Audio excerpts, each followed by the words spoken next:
প্রধানমন্ত্রী নরেন্দ্র মোদীর ঐতিহাসিক ইউক্রেন সফর আরও গুরুত্বপূর্ণ হয়ে উঠল তার ট্রেন সফরে। পোল্যান্ড থেকে প্রায় 20 ঘন্টা ট্রেন জার্নি করে অবশেষে ইউক্রেনের রাজধানী কিয়েভ পৌঁছলেন প্রধানমন্ত্রী Narendra Modi. Kyiv central railway স্টেশনে তাকে স্বাগত জানালো ইউক্রেন সরকার।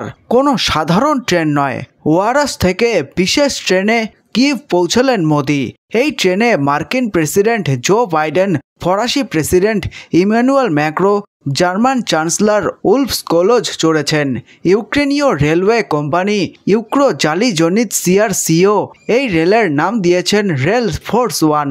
এই ট্রেনের ভিতরে তৈরি করা হয়েছে স্পেশাল গার্ল রেডি কেবিন। বৈঠকের জন্য লম্বা টেবিল ও সোফা রয়েছে। টেলিভিশন সেটও রয়েছে ট্রেনের মধ্যে।